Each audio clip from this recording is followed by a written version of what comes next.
We are live now. Appreciate you guys being here. Appreciate you guys watching us online. And if it looks a little different, we are in a Sunday school class tonight. We're doing some renovations in the sanctuary. So thank you for joining us. And like always, we want you to come and be part of our church family here. So you have a special invitation to come here. But you guys, appreciate you being here. We are finishing up 1 Timothy chapter 5.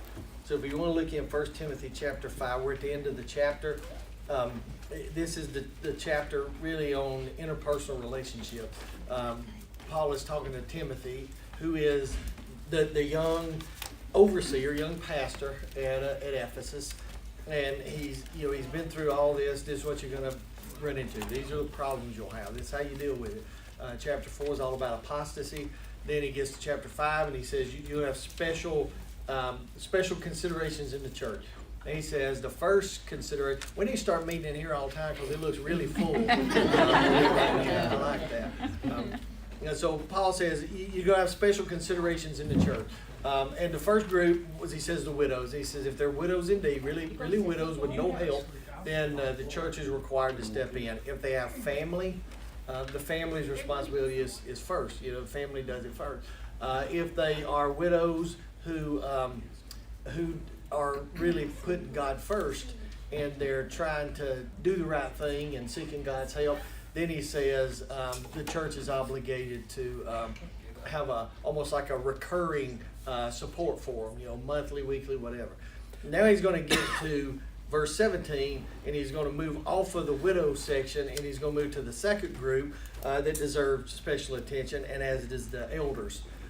It's a word that we don't use in the Baptist church. I don't know why over the years, but this is what we call a pericope, a grouping of scripture that teaches on the same thing. Is called a pericope. This pericope is really similar to the last one. He says, I want you to consider the widows. Now he says, consider the elders. When he says elders, the word is not like we consider the word elder. He's not talking about just any older man. He's talking about leaders in the church. That's what he's addressing. And so it is going to be evident. It's actually evident from all of Paul's teaching to Timothy that not all the church leadership is doing right. There's problems in the leadership. And so Paul's addressing that to him. He says, here's what's going to happen, and here's what's going to go on.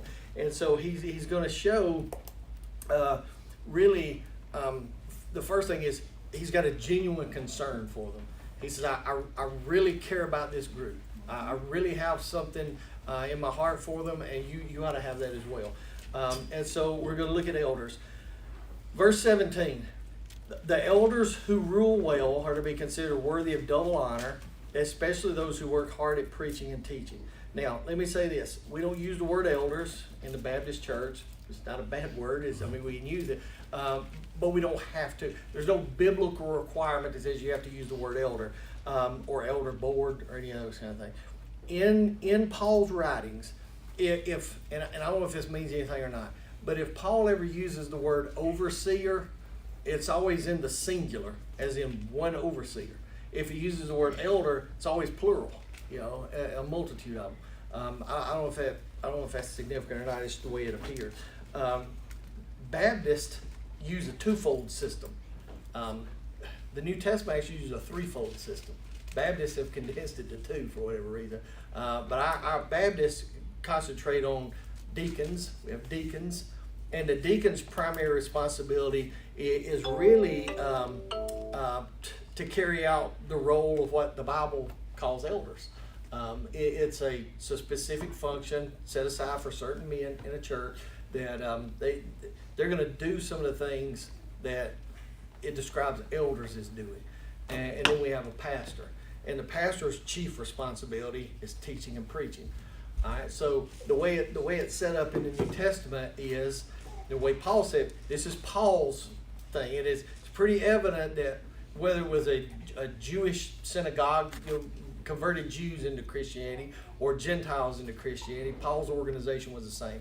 Paul had a pastor, a shepherd, and then the shepherd would appoint the elders, and then the elders would appoint the deacons. That's the way Paul structured it. All right, there's no biblical requirement. He didn't say you have to do it this way. That's why Baptists have kind of condensed it over the years. And we have a congregational system.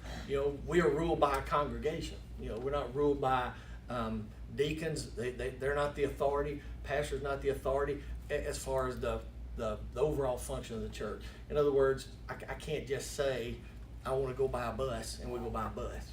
The church votes on those things. We have a congregational type government. And Paul is basically saying the same thing. But in his system, you have a pastor that's kind of the over shepherd of the church, and then you have elders that function under that, and those elders are appointed by the pastor, certain guys, and they have a function to carry out more of the spiritual needs of the church, teaching and occasionally filling the pulpit and those kind of things. And then you have deacons under those who carry out the administrative things, taking care of the building, visiting the sick, delivering goods to the poor, those kind of things. So that's the way Paul organized it in the New Testament. Baptists have combined elders and deacons into one office, which is it's not really good or bad, right or wrong. It's just the way Baptists have done it all the years. And so when Paul's addressing elders, he's really addressing elders / deacons, all right, those leaders in the church, and so and pastors too, because pastors is considered a type of an elder. But look what he says here, because we don't really do it like this. But he says the elders who rule well, those, in other words, those that do right, those that are honest in their work, conscientious in their work, do all the right things. Those elders who rule well are to be considered worthy of double honor. What does it mean by double honor? There's a lot of different speculation, a lot of different opinions on it when it talks about double honor, because really what he's saying is they should receive twice the honor. 5 views. One view is that double is used in the sense of larger or bigger. So in other words, they get double honor means they get greater respect. Those elders that are working in the church get greater respect. Those that are ruling well, that are putting God first, doing all the right things. View 2 is double honor means they get the respect that's almost intrinsic to the office.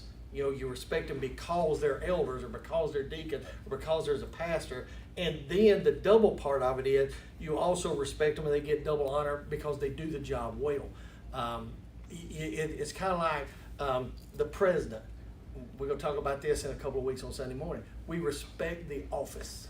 Right? It's the office of the president. No matter who it is, right or wrong, agree or disagree, we respect the office. We respect them more if they do the job well, if they lead the country correctly and do good things. All right? Here's an interpretation of that. Those elders that are doing well, and he uses the word ruling. He's not talking about being dictators or being capricious in their decision making. He's talking about carrying out the activities of the church, day-to-day kind of stuff. And so he says if they do that well, then first of all you respect them because of the office they have. Second of all, you respect them because they're doing a good job. That's the second view. The third view, the one I kind of believe he's talking about, is that the one honor goes to him because of his position, because of the office that he holds, and then extra honor goes to him if he serves with distinction. All right? And so part of that second honor, and he gets into this just a little bit, part of that second honor is financial remuneration, material support. Part of that goes to that. The fourth view is double honor is just about pay. That you give if they teach and preach, it's all about the pay. You double the pay. And the reason he's saying all this is there are some elders, evidently, you look at the context, there are some elders in this Ephesian church that their responsibility is teaching and providing spiritual guidance. Some of them aren't doing that. So some of them are good at the administrative stuff. They're cleaning up the building, doing all this kind of thing, but they're not actually teaching or doing anything spiritual for anybody. And so Paul said the ones that are doing that, they should get double the respect, because they're teaching you the spiritual aspects of life, plus they're serving meals and they're delivering things, they're doing all that. So that's a fourth possibility. Fifth possibility is that it's regarding pay, and then those elders that are teaching and preaching get double the pay of everybody else. You know, that's the fifth view. I don't think it's all about the material support. I think it's more of you respect the office, and then you respect them more if they serve with distinction, if they're kind of living out what they're telling you. I think that's what he means. Now, look at the context of this. Not all the elders in the Ephesian church worked hard at the spiritual part. That's what he means. The ones that do that, you should respect them doubly. But not all of them are doing that. Now, it's not, it doesn't mean they're bad people. It just means that some of them were more diligent about the spiritual issues more than others. All right, and so he says, we would call it a pastoral staff. That's the way we would designate it. If we had a senior pastor, a administrative pastor, a youth pastor, a executive pastor, an assistant pastor, then this is kind of what he's talking about. The pastoral staff, would have the responsibility of the teaching and preaching aspect of it, and then the deacons, although part of their responsibility could be teaching, their main responsibility is taking care of the needs of the people, ministering to people, everyday kind of stuff. So that's kind of what he's talking about. And then he mentions two things. We're going to sum it up into one. Verse 18, for the scripture says, you shall not muzzle the ox while he is threshing, and the laborer is worthy of his wages. That's really a direct reference to Moses and Jesus, and he's using those two kind of scriptural references to give support to his instruction on the authority of the elders. He said, "This is what these are examples of that." And so, verse 18, you can't muzzle the ox while he's threshing. You have to let him work. In other words, you can't interfere. The preacher and teacher, and then the laborer, those who work at it, is worthy of what he gets. All right, so those first two verses is just really kind of designating the difference really between a diakonos, a deacon that just serves, and then a preaching or teaching pastor. Now look at verse 19, because this hadn't changed any. Do not receive an accusation against an elder except on the basis of 2 or 3 witnesses. Criticism of leaders in a church has become a spectator sport. People like to do it. They like to criticize people in leadership. We do it to the president. We do it to congressmen and senators. We do it to deacons, pastors. It's part of life, Criticizing those in leadership has just become fun for a lot of people. But look what he says. Don't do it. Don't listen to accusations. Don't hear the gossip unless you got 2 or 3 witnesses to back it up. That's the Old Testament standard. You can't bring a case against somebody in the Old Testament without 2 witnesses to back it up. Matter of fact, that's why Jesus' trial, part of the reason it was an illegal trial. They didn't have 2 witnesses that he was false. And so he says to Timothy, he says, because really what he's talking about is Timothy's selection of the elders and deacons. And he's basically saying, be very careful who you put in those positions, because they have a high responsibility, and then they're going to be easily criticized. So here's what he's saying. Pick the people to put in those positions that are not going to do stupid stuff to bring on the criticism. That's basically what he's saying. Don't pick somebody out there that's living like a crazy person, and as soon as you install them as a deacon or an elder, they just automatically be criticism on themselves. Don't do that. Pick somebody that's living a godly life.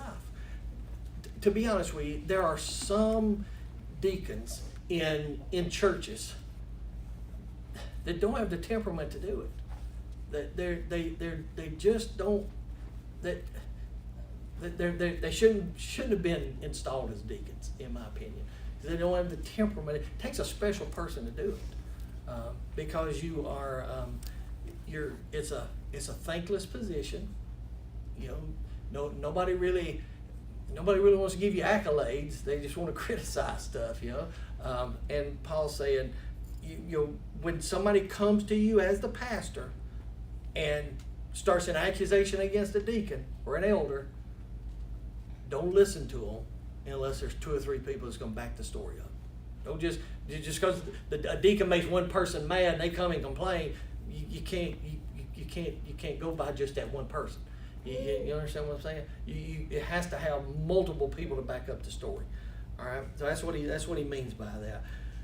Because there are ways to handle this. Look at verse 20. Those who continue in sin. All right, now let me stop right here. This is a present tense verb.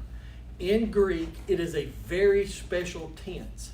It means continuing action. So when he says those who continue in sin, he means those people who have sinned and are continuing to sin. They're still living in it. And it's a. But I want you to notice this: the word sin. That whole phrase, those who continue in sin, is actually in Greek is taos harmatanatas, and it's just general sin. There's no. In other words, you don't know what the sin is, and so you can't say those elders or those deacons that do this particular sin. God was real careful not to pinpoint certain things in the Bible, like Paul's thorn in the flesh, because if he'd have said it was his eyesight or it was this or that, then we would all say, well, we're good because we don't have that. And so basically what he's saying is it's just general sin. Those who continue in general sin. I think what he really is referring to is where the qualifications of pastors, elders, deacons, where he said, you guys ought to live blameless lives. I think that's what he's talking about.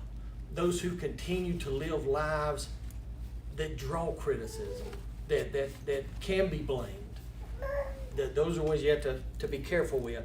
And there's a process for this. Look what he says in verse 20. Those who continue in sin rebuke in the presence of all. So, well, let me read this because there's really 3 questions that pop up. Those who continue in sin rebuke in the presence of all, so that the rest also will be fearful of sinning. First question, who are those involved in the sinning? Elders. These are the elders. He said those elders who are continuing in sin. Those that continually do it. It's living a sinful life. Those are what I'm talking about. And then who when it says rebuke them in public, who's that talking about? Other elders? The whole church? The context is the whole church. He says, if these elders, these deacons continue in the sin, then you rebuke them in front of the whole church. Call it out. Just say, you don't have to be ugly about it, but you have to address it. And then because look at the results of it. So that the rest, who's the rest? The entire church. So that the rest of the church will also be fearful of sinning. In other words, if you are called to a position of leadership, you are at a higher expectation level. And if you break the trust of the church, or if you break the bond of your office, your oath before the Lord, that's really what ordination is. He says, then he's talking to Timothy, he says, then you have a duty to address it publicly in front of the church, because Timothy's probably already going to have addressed it in private, so you guys need to stop this. And so then he's going to tell the church so that the rest of the church can stay away from the sin. That's the process of it. He says this is the way you do it. Now, in our day, the church leaders are anybody that are those responsible to carry out what Paul commanded Timothy to do. Right? So all leadership's accountable. Here's the way it works in a Baptist church. The deacons are accountable to the pastor in the church, and the pastor is accountable to the deacons in the church. and we all work together. And if I see a church member that's just living in blatant sin, it's my responsibility in our system at Spring Creek to get their deacon, whoever's their deacon is, and go to this person and say, listen, we're worried about you. You know, you're living in this lifestyle, it's gonna hurt you. If they can't do it, then if they don't stop, then we have to make a public thing about it. If I see a deacon that's erring, it's my responsibility to go to that deacon and say, please stop. You know, I'm asking you to stop. This is not good. It's not healthy. It's not spiritual. And if they continue to do it, it is my biblical responsibility to call it out in front of the church and say, we got to address this. Much as I hate to do it. The same thing goes to me. If I start doing stuff out in town and doing things that are bringing reproach against the church and it's harming our witness, then it's the deacon's responsibility to call me and say, listen, you need to stop. You know, you're hurting our church. You're hurting the reputation here. If I don't, then it's their responsibility to bring it to the congregation, and then the congregation will deal with it like that. That's the way he's laid it out for us. It's pretty cut and dried. It's different when it's a sin of a non-church member. When it's a non-church member, Matthew 18 tells us how to deal with that. But when it's a leader, Paul says to Timothy, here's how to do it with the leadership. This is how you address those sins. Because when there's nothing that'll hurt a church worse than the leadership of the church living in blatant sin out in the world so that everybody can see it. It's going to bring down the church. And I've told you before, I say it kind of tongue in cheek, and it's not really a sin, but that's the reason I don't post a lot of political and kind of stuff on Facebook, you know, because I don't want anything to ever come back against this church. I don't want people's excuse to be, well, I saw what he put on Facebook, I'm not coming. I don't want to, I have a right to my opinions, I have a right to my thoughts, and there's nothing sinful about me putting it on Facebook, you know. But it's crossing a line and going into an area that I just do not want to have to get into. All right, so you know, that's the reason I don't address a lot of things on Facebook. All right, so he says that's how you deal with it. Now look at verse 21. Because this is Paul stressing what he just said to the absolute most that he can stress it. I mean, he can't stress it any more than this. He says, I solemnly charge you, Timothy, in the presence of God, of Jesus, and of his chosen angels. He says, I'm stressing the importance of what I just told you, which is absolute objectivity. It's got to be objective. We can't have subjective things. I can't, the deacons can't, I can't, as leadership of this church, we cannot treat anybody different than anybody else. It has to be objective. If it's a sin that needs to be called out, it's got to be called out for everybody, not just one person. You know, you can't say, well, I'll let this person slide because I like them better. You know, I get along with them better, and this person, I'm going to call them in on the carpet. Can't do that. And so Paul says, I'm charging you with this objectivity, and that's what he's really going to talk about. But he says, I want you to do it in the presence of God. That's pretty self-explanatory. Christ Jesus. And then he says the chosen angels or the elect angels. It looks like, I don't think he's a special class of angel. I think he's distinguishing between the angels that stayed in heaven and the fallen angels. I really think that's what he's talking about. And so he's basically saying, under heaven, in front of heaven as your witness, I'm solemnly charging you to teach these things and maintain this. Look what he said. I want you to maintain these principles without bias. That's objectivity. Doing nothing in the spirit of partiality. No respecter of persons. That's what we talked about Sunday morning, as a matter of fact. Peter said God judges us impartially. He didn't judge one because he likes one human better than the other one. You know, we're all impartial before God. As a matter of fact, that's kind of what he means by fearing God. We fear God because I know that God is, I'm not going to stand before God one day and God look at me and say, you know what, I kind of liked you. I'm going to let you go with some of these sins, you know, because you were one of my children and you did this or that. When I stand before God, I'm going to be judged like anybody else. You know, God is impartial. And he says to Timothy, Paul does, be impartial. Because you can't, You can't be subjective when you're dealing with church discipline type stuff. So he says, I charge you to maintain these principles without bias, doing nothing in a spirit of partiality. Look at verse 22. And this is where I think we jump the gun sometimes. Do not lay hands on anyone too hastily and thereby share responsibility for the sins of others. Keep yourself free from sin. In other words, what's he talking about? Ordination. He says, don't ordain somebody hastily. Make sure you know who they are. Why? Because if you know them and you know their personality and you know what kind of person they are, then you're less likely to have the problems that he's having in Ephesus. Because you don't want to just ordain. You don't want somebody to move into the church and a year later you ordain them. You don't even know them. You don't know anything about them. You want to make sure that you know. That's why Baptists have this little thing. We call it, what is watch care or something like that, where we'll say, we'll watch you for a year, 18 months, and then, that's kind of where we get that from. We want to get to know who you are. We want to know if you're going to be faithful, if you're going to be consistent, if you're going to be a role model, if you're going to help the church. We want to know those things before we ordain you, because once we ordain somebody, look what he says, we bear the responsibility if they get in error. It's our fault. It's our responsibility when we put somebody in those positions of leadership that ought not be there. It happens. People slip through the cracks sometimes, but we have to do our due diligence.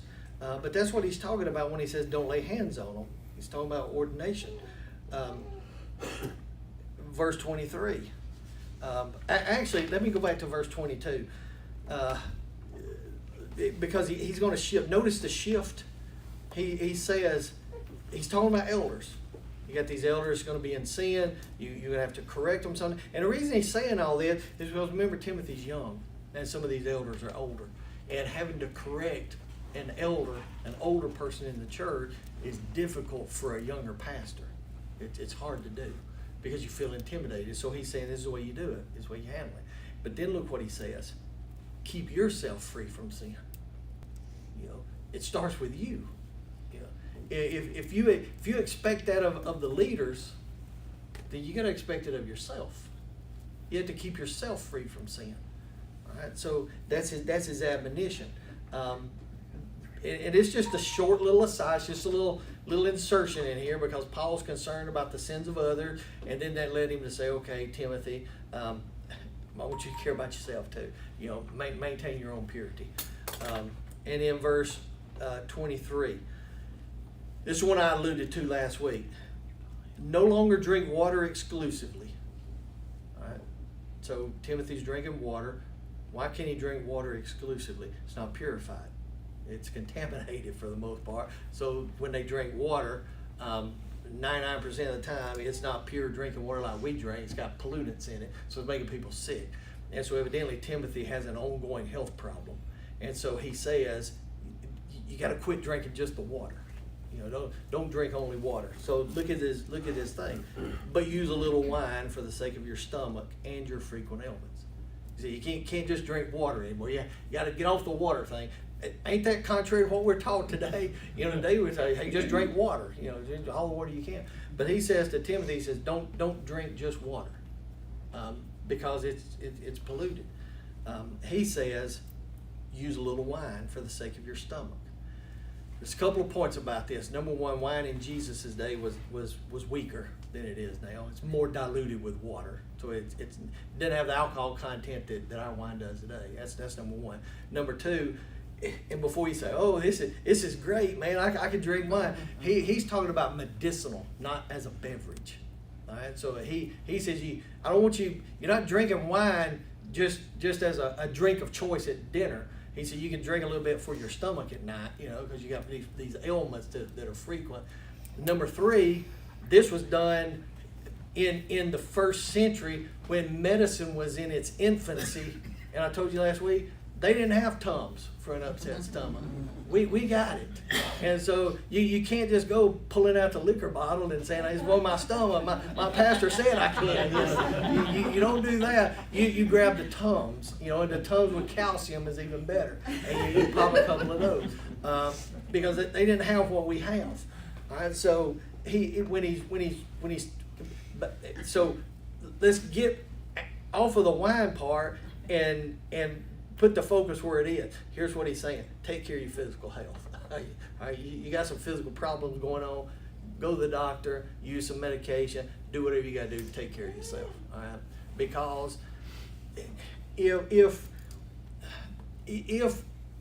church leaders are devoting themselves to service like they're supposed to, it takes a toll on you.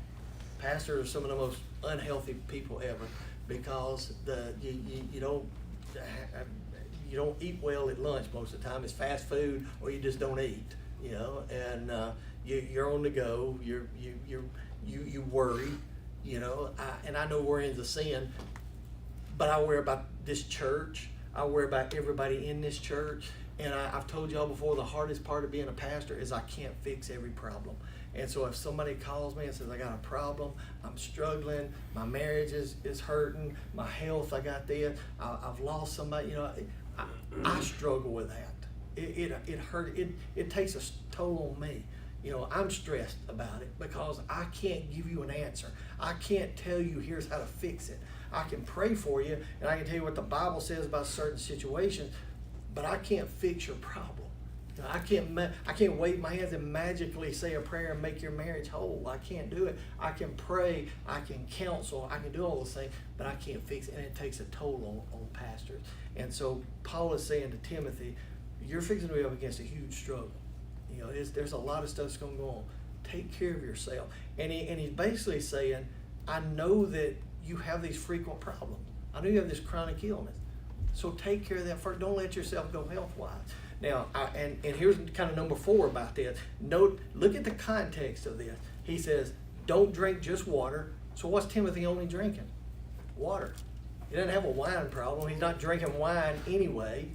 He's just drinking water. So Paul is saying, I know this is abnormal for you. You normally don't do this, but you can for your health problem. So if anybody tells you that 1 Timothy chapter 5 condones drinking wine, it does not. That's not what it's talking about. All right? It is purely for medicinal purposes. And in verse 24. Verse 20.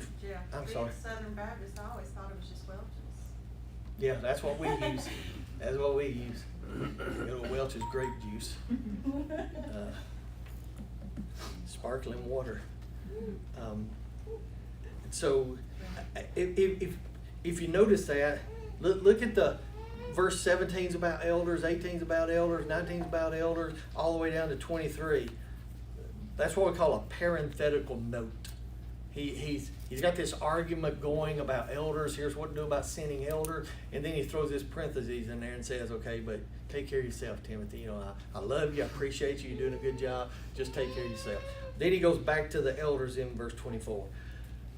He says that the sins of some men are quite evident, going before them to judgment. For others, their sins follow after. In other words, he says sins are not always obvious. For some, look at verse 24. The sins of some are evident. You just know it. Some are not. So some are hidden. Some are tucked away. But look what he says. For others, their sins follow after. What does that mean? They'll become known if they are persistent in. You cannot. You might sin and get by with it for a day or a month, but if you persist in it, you're gonna get caught. It's gonna come out. And Paul said, so here's really his admonition. This is his argument then. Be careful who you ordain. Be careful who you put in leadership. Because if they get these problems and they continue in these sins, it's not just gonna hurt them. It's not just gonna hurt their family. It's gonna hurt the church, and it's gonna hurt the whole kingdom as a whole. So be careful, be diligent about that. Verse 25. Likewise also, deeds that are good are quite evident, and those which are otherwise cannot be concealed. That's the converse of what he just said. What he's saying is, the better a church knows its potential leaders, the fewer surprises you get. And if the sins are evident, the good deeds will be evident too. If the church leadership is doing what they ought to do, then you know it. It's evident. People's lives are made better. People are touched. People are ministered to, and it's not something that has to be public.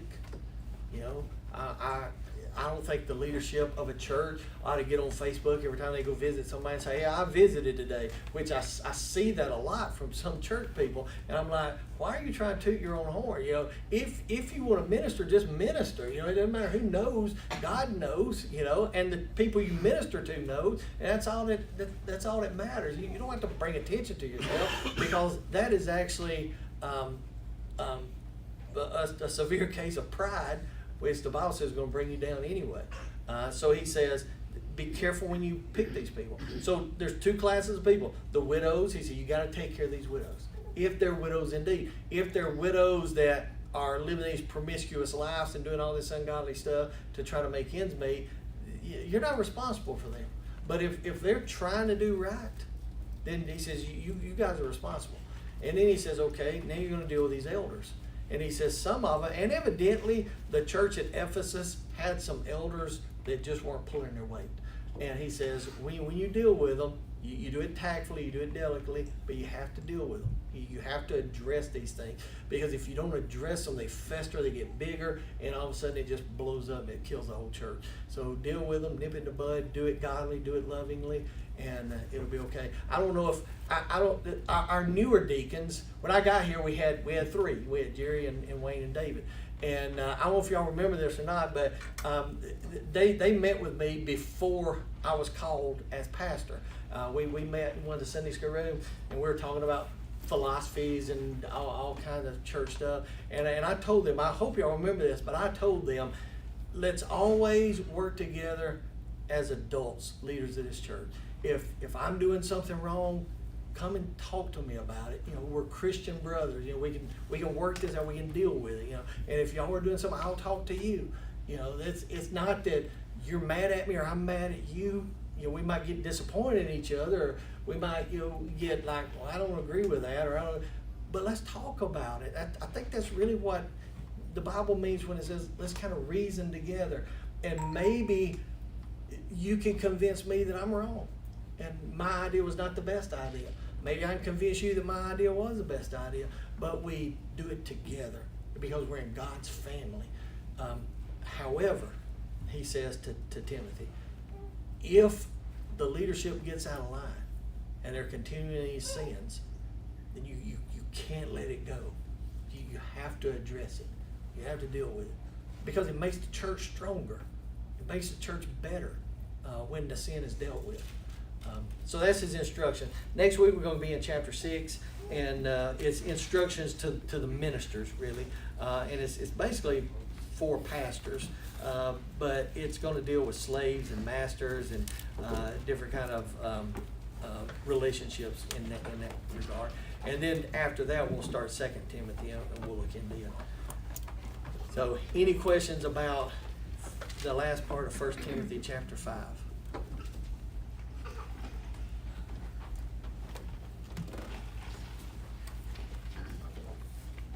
Well, it really hurt me that it's an illegal trial that Jesus had. Oh, it was very illegal. But then everybody knows we don't have any umpires and we don't have any politicians Yeah.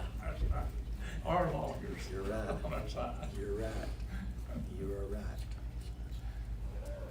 Anybody else? Anybody? All right, we'll dismiss with our online crew and invite y'all to come